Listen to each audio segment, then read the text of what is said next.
नमस्कार साथियों, स्वागत है आपका। हम बात कर रहे थे कक्षा 6 से कक्षा 12 के अंतर्गत राजस्थान अध्ययन और सामाजिक विज्ञान पुस्तक के बारे में।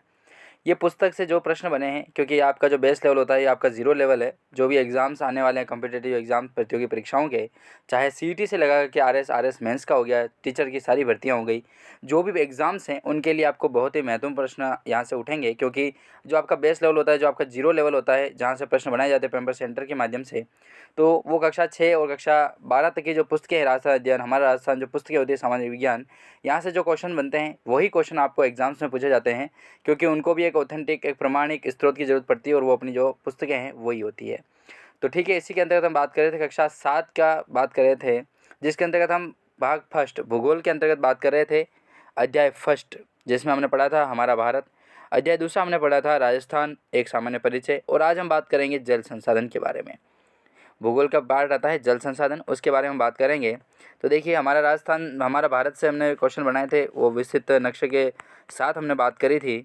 ठीक है, जो महत्वपूर्ण प्रश्न बने थे उनके बारे में हमने बात करी थी। नोएडा क्या होता है, कैसे क्या है, सब मतलब डीप में हमने जाना था नक्शे के माध्यम से।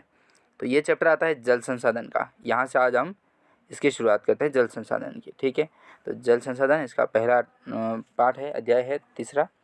इससे बात करते हैं पहला प्रश्न की। तो देखिए, दो अपवाह क्षेत्रों के बीच की नम भूमि जो वर्षा जल को अलग अलग प्रवाहित करती है उसे क्या कहा जाता है? तो उसे जल विभाजक रेखा के नाम से जाना जाता है। यहाँ पर प्रश्न बहुत आसान भी बनने वाले हैं, कुछ मध्यम भी होने और कुछ हाई लेवल के भी होंगे, जो आपकी मेरिट निर्धारित करते हैं, जो उच्च लेवल के जो प्रश्न बनते हैं। तो इसमें मैंने सारे प्रश्न जोड़े हैं, तो आप वो देख सकते हैं। ये राजस्थान जल विभाजक एवं अफवाह तंत्र है, पूरा देख लीजिए, आप इसको एक बार रिवाइज कर लीजिए। नक्शा किसी भी हाल में आपको याद करना पड़ेगा ताकि आपके किसी भी प्रकार का कन्फ्यूज़न पैदा नहीं होगा। ठीक है, तो शुरू करते हैं। प्रश्न आता है दूसरा, ऐसी छोटी नदियाँ जो अपने जल को आगे किसी बड़ी नदी में मिलाती है तो उसे क्या कहते हैं? वो उसे सहायक नदियों के नाम से जाना जाता है।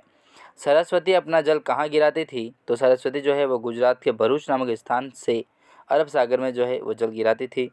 किस नदी को वैदिक संस्कृति का पोषक कहा जाता है? तो सरस्वती नदी को कहा जाता है। राज्य की कौन सी नदियाँ बंगाल की खाड़ी नदी तंत्र का हिस्सा है? तो वो है चंबल, काली सिंध, पार्वती, बनास और बेड़च।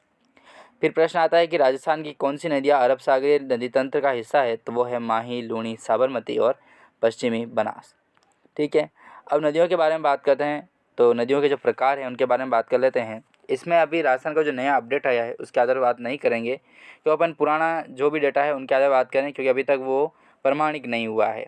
जो नया डेटा है वो प्रमाणिक नहीं है, जबकि बहुत सारे कोचिंग सेंटर वाले पढ़ा रहे हैं ज़रूर उनको वायरल होने के लिए खुद का, तो वो लेकिन एक ऑथेंटिक प्रमाणिक नहीं मान सकते हैं। इसलिए अपन जो अभी पुराना डेटा है उसके आधार पर ही बात करेंगे, और एग्ज़ाम में भी अभी वही पूछा जा रहा है। तो देखिए, नदियों के प्रकार हैं। बंगाल की खाड़ी में गिरने वाली नदियाँ, बंगाल की जो खाड़ी है उसमें गिरने वाली नदियाँ कौन कौन सी है? तो देखिए, चंबल और उसकी सहायक नदियाँ जो है बंगाल की खाड़ी में पड़ती है। उसके बाद बनास आती है, बेड़च आती है, कोठारी आती है, खारी आती है, गंभीर और बाणगंगा। ये जो भी नदियाँ हैं 7 नदियाँ, और उनकी सहायक नदियाँ जो है वो बंगाल की खाड़ी में गिरती हैं। फिर बात आती है कि अरब सागर में गिरने वाली नदियाँ कौन कौन सी है? तो आता है कच्छ की खाड़ी या रण में गिरने वाली जो नदियाँ हैं उनमें आता है लूणी और पश्चिमी बनास। लूणी और पश्चिम बनास अरब सागर में गिरने वाली नदियाँ हैं। इसका चाहें आप तो स्क्रीनशॉट भी ले लीजिएगा ताकि आपको पढ़ने में समस्या नहीं होगी।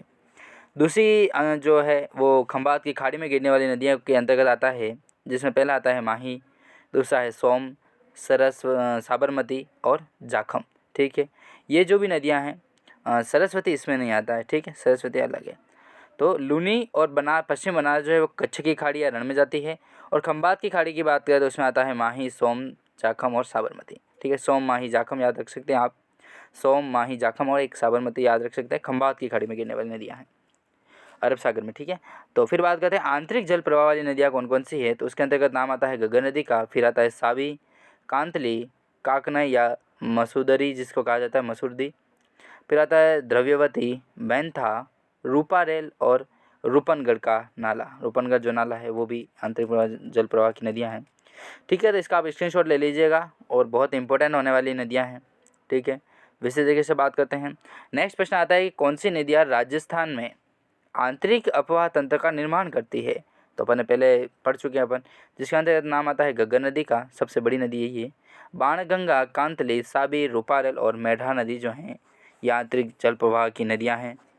राजस्थान की सबसे लंबी व एकमात्र सदा नीरा नदी कौन सी है, तो वो चंबल नदी हो जाएगी। सदा नीरा जो भी है, सदा नीरा मतलब सदा के लिए उसमें नीर अर्थात जल रहता है, तो ऐसी नदी कौन सी है, तो चंबल हो जाएगी।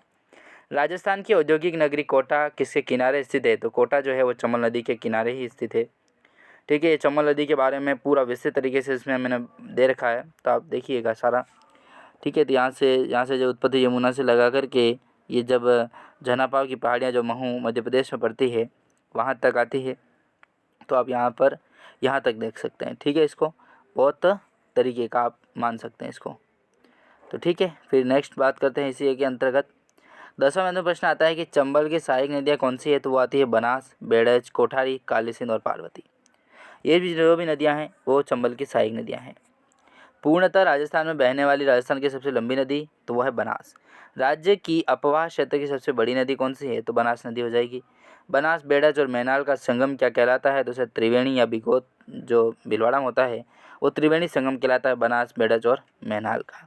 ठीक है, ये आप बनास नदी के बारे में बात कर सकते हैं, जो भी है आप देख सकेंगे इसको, जो भी है। उदयपुर से लगा करके उदयपुर का क्या है, चित्तौड़ में कैसा क्या है, राजसमंद में कमनो राजसमंद वहाँ से है संबंधित है, भिलवाड़ा, अजमेर, मतलब एक तरीके से देखा जाए तो पूरा विस्तृत तरीके से इसमें मैंने दिखा रखा है आपको। तो सोल्व कीजिएगा इन सारे प्रश्नों को। फिर प्रश्न आता है 14 प्रश्न आता है कि बनास की लंबाई कितनी है, तो 480 किलोमीटर बनास की लंबाई हो जाएगी। बनास की सहायक नदियाँ कौन सी है, तो कोठारी, गंभीरी, खारी व मोरेल जो नदियाँ हैं बनास की सहायक नदियाँ हैं। लूणी का उद्गम होता है, तो लूणी का जो उद्गम है वो अजमेर में गोविंदगढ़ के निकट सरस्वती व साबरमती से मिलन से होता है। लूणी का जल किस स्थान पर जाकर खारा हो जाता है, तो बालोतरा बाड़मेर जो है वहाँ पर जाके खारा हो जाता है लूणी का जल। वीडियो थोड़ा बड़ा हो जाएगा तो इसको यहीं पर समाप्त करते हैं। इनका जो भी आगे में जो प्रश्न हैं उनके अब नेक्स्ट टाइम बात करेंगे। तब तक के लिए जय हिंद, जय भारत।